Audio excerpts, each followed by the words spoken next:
بسم اللہ الرحمن الرحیم۔ دوستو السلام علیکم۔ یوٹیوب چینل عبداللہ برادرز پر خوش آمدید۔ دوستو اگر آپ چینل پر نئے ہیں اور آپ نے چینل کو سبسکرائب نہیں کیا تو اسے سبسکرائب کر لیں اور ساتھ موجود بیل کے آئیکن کو دبا لیں تاکہ ہماری ہر آنے والی نئی ویڈیو آپ تک پہنچتی رہے۔ اوج بن انک دنیا کا لمبا ترین انسان تھا جو طوفان نوح میں بچ گیا۔ طوفان نوح میں اوج بن انک کے علاوہ کوئی بھی غرق ہونے سے نہ بچ سکا مائے سوائے ان لوگوں کے جو کشتی میں حضرت نوح علیہ السلام کے ساتھ سوار تھے۔ اوج بن انک کے بچ جانے کی وجہ یہ تھی کہ حضرت نوح علیہ السلام کو کشتی بنانے کے لیے ساگوان کی لکڑی کی ضرورت تھی مگر اس کو اٹھا کر لانا ممکن نہ تھا۔ اوج بن انک وہ لکڑی شام سے اٹھا کر لایا تھا۔ اللہ تعالیٰ نے اس کے عمل کو قبول کیا اور اسے غرق ہونے سے نجات عطا کی۔ بعد ازاں جب فرعون کے دریا نیل میں غرق ہونے کے بعد بنی اسرائیل کی قوم کو اس کے ظلم و جبر سے نجات مل گئی تو اس کے کچھ عرصہ بعد اللہ تعالیٰ نے حضرت موسیٰ علیہ السلام کو حکم دیا کہ ملک شام کی سرزمین سے ظالم لوگوں کو نکال دو اور خدا کی راہ میں دشمنوں سے جہاد کرو اور اپنی قوم میں سے 12 افراد کو 12 قبیلوں پر سردار مقرر کرو تاکہ یہ سب اپنے سردار کے تابع رہیں اور اللہ کے احکام کی پابندی کرتے رہیں۔ حضرت موسیٰ علیہ السلام نے اللہ کے حکم کے مطابق ایسا ہی کیا۔ پھر حضرت موسیٰ علیہ السلام اور حضرت ہارون علیہ السلام جہاد کے لیے اپنے سرداروں اور قوم کے ساتھ جب کنعان کے مقام پر پہنچے تو اپنے سرداروں کو حکم دیا کہ وہ ملک شام جا کر وہاں کے ظالم لوگوں کے حالات معلوم کریں۔ جب یہ لوگ وہاں پہنچے اور وہاں کے حالات معلوم کیے تو انہوں نے وہاں ایک بہت بڑے قد و قامت والا انسان دیکھا جس کا نام اوج بن انک تھا۔ اوج بن انک حضرت آدم علیہ السلام کے زمانے سے حضرت موسیٰ علیہ السلام کے زمانے تک زندہ رہا۔ اس کی عمر تقریباً 3500 سال تھی۔ اس کی ماں کا نام صفورہ اور باپ کا نام انک تھا۔ اپنے طویل قد کی وجہ سے یہ شخص سمندر میں کھڑا ہوتا تو پانی اس کے ٹخنوں تک ہوتا تھا۔ اوج بن انک سمندر سے مچھلیاں پکڑ کر آسمان کی طرف کرتا اور سورج کی تپش سے مچھلیاں بھون کر کھاتا تھا۔ اوج بن انک نے جب ان سرداروں کو دیکھا تو ان سے معلوم کیا تم کہاں سے آئے ہو اور کہاں جا رہے ہو۔ ان سرداروں نے جب اسے اپنا حال بیان کیا تو اس نے ان سب کو پکڑ لیا اور اپنی بیوی کو دکھانے کے لیے لے گیا اور اپنی بیوی سے کہنے لگا دیکھو یہ سب میرے ساتھ لڑنے کے لیے آئے ہیں۔ یہ کہہ کر اس نے انہیں زمین پر رکھ دیا اور انہیں چمٹی کی طرح پاؤں سے مسلنے لگا تو اس کی بیوی نے کہا ان کو چھوڑ دو، یہ کمزور اور ناتواں ہیں، خود بخود چلے جائیں گے، تجھ کو انہیں مارنے سے کیا فائدہ ہوگا۔ پس یہ سردار ظالموں اور جابروں کی کثرت سے ڈر گئے۔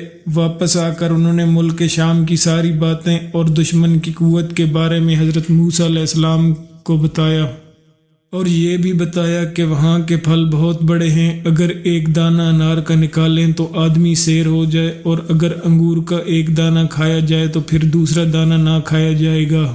جو نشانیاں اور پھل فروٹ وہ لائے حضرت موسیٰ علیہ السلام کو پیش کر دیے۔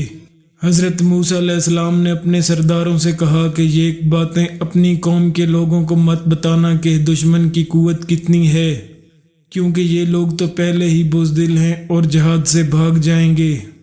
آپ کے اس حکم پر 12 سرداروں میں سے صرف 2 سردار اپنے وعدے پر قائم رہے، باقی 10 سرداروں نے عہد شکنی کی اور قوم کے لوگوں کو وہاں کا سارا ماجرا اور اوج بن انک کے ہاتھوں پکڑے جانے کا واقعہ بھی بیان کر دیا۔ جب موسیٰ علیہ السلام کی قوم نے یہ سارا واقعہ سنا تو ڈر کر جہاد سے کترانے لگے اور مصر واپس جانے کی تیاری میں لگ گئے۔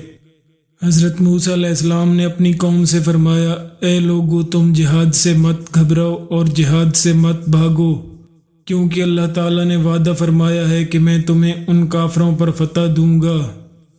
حضرت موسیٰ علیہ السلام کی قوم کے 2 سردار یوشع بن نون اور کلات بن قطاوہ اپنے وعدے پر قائم رہے اور اپنی قوم سے کہنے لگے اے قوم ٹھہر جاؤ اور جہاد کرو، اللہ تعالیٰ تم کو فتح دے گا۔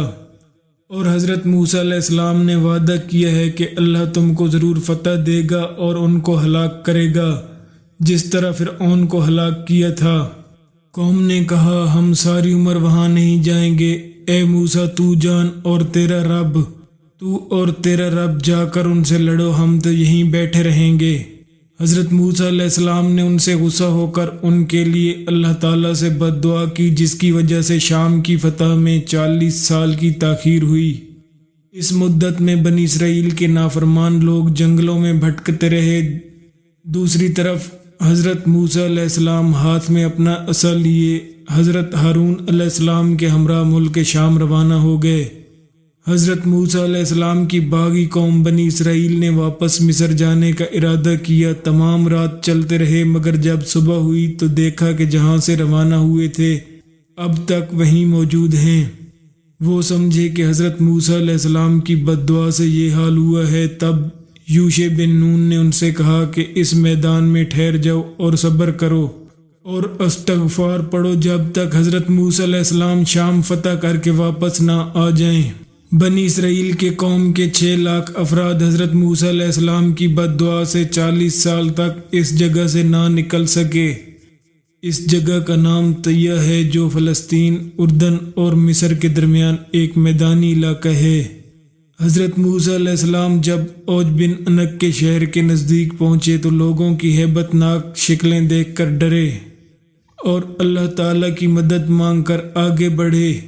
جب اوج بن عنق نے ان کو دیکھا تو چاہا کہ پکڑ کر چیونٹی کی طرح مسل دے۔ وہ کہنے لگا تو بنی اسرائیل کا وہ سردار ہے جس نے فرعون کو اور اس کی فوج کو دریائے نیل میں غرق کر دیا تھا۔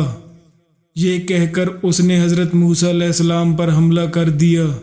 حضرت موسیٰ علیہ السلام کا قد 70 فٹ تھا اور انہوں نے 70 فٹ اچھل کر اپنا عصا، جو کہ حضرت موسیٰ علیہ السلام کے قد کے برابر تھا، اوج بن عنق کے ٹخنے پر مارا، جس سے وہ گر کر ہلاک ہو گیا۔ کہا جاتا ہے کہ اوج بن عنق کی لاش 40 سال تک وہیں پر پڑی رہی۔ اس عرصہ میں اس کا جسم گل گیا اور صرف ڈھانچہ باقی رہ گیا۔ جب حضرت موسیٰ علیہ السلام اور حضرت ہارون علیہ السلام جہاد سے سرخرو ہو کر واپس لوٹے تو اس کے ڈھانچے کو اٹھا کر دریائے نیل پر رکھ دیا اور ایک عرصہ تک وہ ڈھانچہ دریائے نیل پر پل کا کام دیتا